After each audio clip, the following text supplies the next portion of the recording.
Good evening, hello guys, आप कैसे हैं? आप जानते ही हैं बीपीएससी द्वारा जो एईडीओ का बहाली होने जा रहा है, उसी का मैं हिस्ट्री का क्लास, ये तीसरा एपिसोड है आज। और पहला क्लास मैंने लिया था। आगे बढ़ने से पहले आप इस वीडियो को लाइक कीजिए, शेयर कीजिए और सब्सक्राइब कीजिए, ताकि आपको आगे का वीडियो आप तक नोटिफिकेशन जाता रहे। इसलिए यह तीसरा क्लास है। मैंने पहला क्लास में बताए थे भारत के निवासी को कैसे भारत कहा गया है। बहुत सारे स्रोतों में जो है भारत को हिंद कहा गया, जैसे मुस्लिम इतिहासकार है। इसी तरह से जो है भरत की संतान कहा गया है। उसके बाद जो है वेद के बारे में बताए थे। 4 वेद है, ऋग्वेद, यजुर्वेद, सामवेद और अथर्ववेद। अथर्ववेद जो है बाद का वेद है। और ऋग्वेद कहा जाता है ऋचाओं के कर्मबद्ध ज्ञान के संग्रह को ऋग्वेद कहते हैं। ऋचाओं के कर्मबद्ध ज्ञान के संग्रह को ऋग्वेद कहा जाता है। और ऋग्वेद ही वसुदेव कुटुंबकम की संदेश देता है। ऋग्वेद ही वसुदेव कुटुंबकम की संदेश देता है कि सभी का स्वागत है भारत में, और यहाँ सभ्य कंट्री है, और पूरे जितने भी विदेशी आते हैं सब आते हैं, मेहमान है मेरा। और ऋग्वेद में 10 मंडल है। 10 मंडल। ऋग्वेद क्या कहा? ऋचाओं के कर्मबद्ध ज्ञान को ऋग्वेद कहा जाता है। क्या होता है? ऋचाओं के कर्मबद्ध ज्ञान को ऋग्वेद कहा जाता है। और ऋग्वेद में ही 10 मंडल है।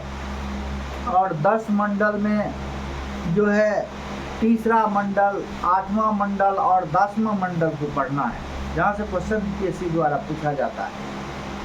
तृतीय मंडल कहा जाता है। तृतीय मंडल को लिखा था विश्वामित्र। मतलब तृतीय मंडल को कौन लिखा था? विश्वामित्र लिखा था। और किसको समर्पित है? क्वेश्चन पूछता है समर्पित किसको क्या है? सूर्य देवता को।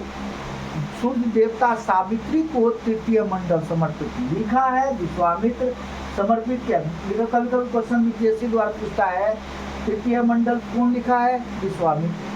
समर्पित किसको कहता है? सूर्य देवता सावित्री को। किसको कहता है? सूर्य देवता सावित्री को समर्पित करता है। उसके बाद 8वां मंडल से क्वेश्चन पूछा। 3 ही मंडल इम्पोर्टेंट है, इसमें 10वां मंडल सबसे अधिक इम्पोर्टेंट है। 8वां मंडल क्या है? हस्तलिखित, हाथ से लिखा हुआ, हस्तलिखित ऋचाओं, हस्तलिखित ऋचा है। और कहा जाता है 8वां मंडल जो है हस्तलिखित ऋचा को क्या कहा जाता है? खिल कहा जाता है। क्या कहा जाता है? खिल कहा जाता है। और ये 10वां मंडल जो है सबसे महत्वपूर्ण है। और 10वां मंडल में ही चतुष्वर्ण क्या है? 4 वर्ण, चतुष्वर्ण का जो है मतलब कहता है उसमें उल्लेख किया गया है। और चतुष्वर्ण जो है पुरुष सूक्त में है। किसमें है? चतुष्वर्ण पुरुष सूक्त में है। और सूक्त तो आप लोग पढ़े हैं। कितना है? 1028 सूक्त है।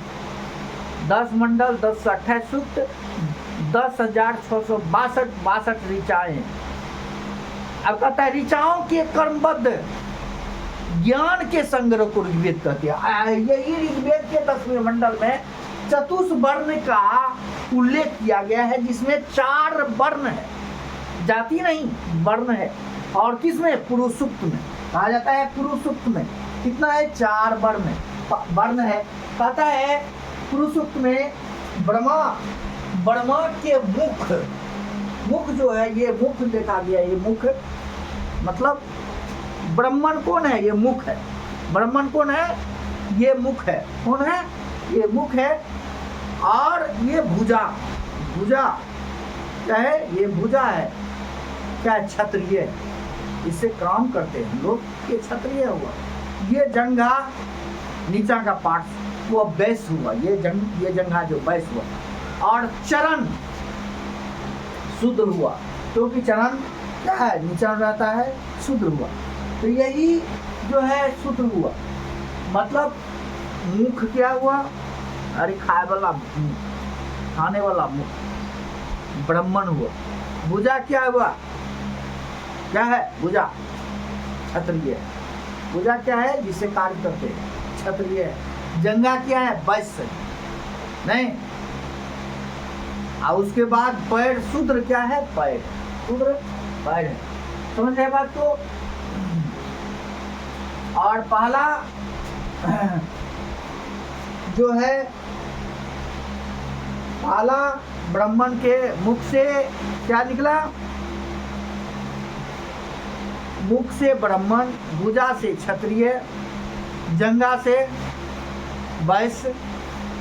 उसके बाद पैर क्या है, शूद्र। चरण क्या है, शूद्र। लेकिन बाद में अथर्ववेद जब आया,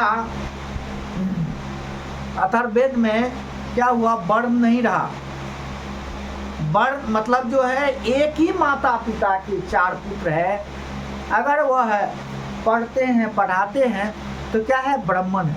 पढ़ते हैं पढ़ाते हैं तो क्या हुआ, ब्राह्मण हुआ। अगर वह है राजकाज का काम करते हैं, नहीं, राजकाज मतलब जो है, मतलब मैनेजमेंट का, एडमिनिस्ट्रेशन का। अभी जो एडमिनिस्ट्रेशन का कार्य कलेक्टर करते हैं, वही उस समय क्षत्रिय। ये भुजा क्षत्रिय।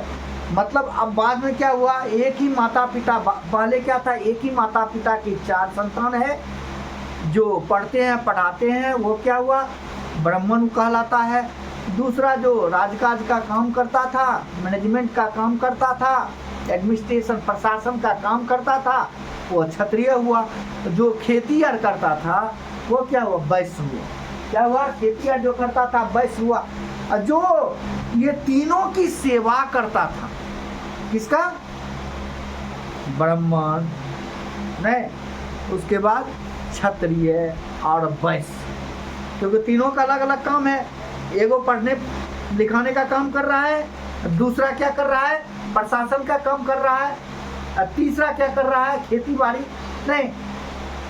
और वो तीनों का जो सेवा करता था, उसको शूद्र कहा जाता नहीं, उसको क्या कहा जाता था, शूद्र कहा जाता। मतलब कहने का था, अगर हम 4 भाई है, 4 भाई में एक भाई क्या कर रहे हैं, पढ़ने पढ़ाने का काम कर रहे हैं, तो क्या हुआ, ब्राह्मण हुआ। दूसरा क्या है, प्रशासन का काम कर रहे हैं, क्षत्रिय हुआ। तीसरा खेती बाड़ी व्यापार, इतना नहीं, पहले व्यापार नहीं था, ऋग्वेद के काल में नहीं है, जिस समय ये ईसा पूर्व की बात है, तो उस समय प्रशासन का जो काम करते थे वो क्षत्रिय हुआ, जो खेती यार करते थे वो वैश्य हुआ, जो तीनों का सेवा करते, पानी ला दो, ये ला दो, वो ला दो, वो शूद्र हुआ।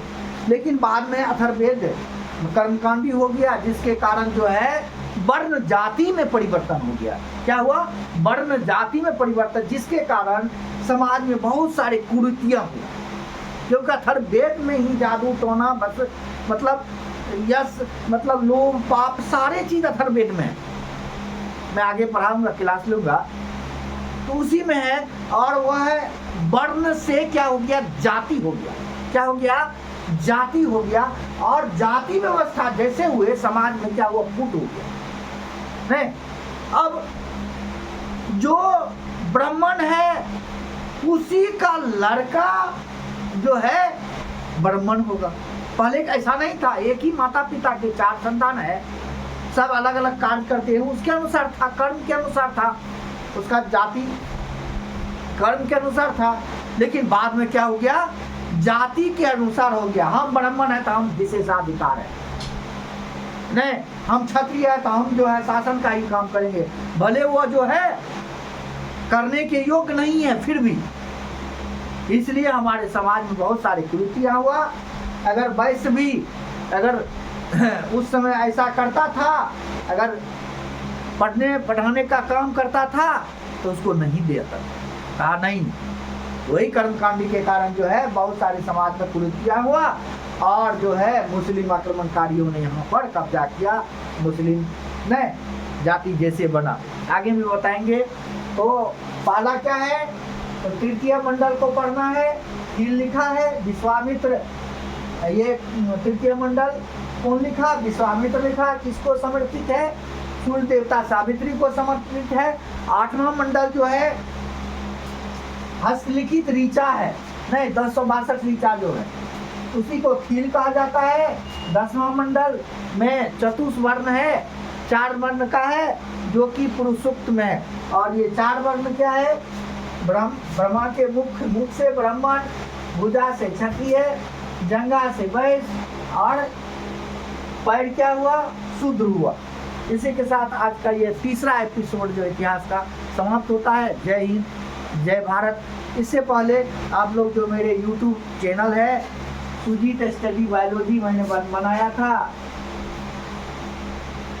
सुजीत स्टडी बायोलॉजी, क्या है, बायोलॉजी, यही है मेरा चैनल।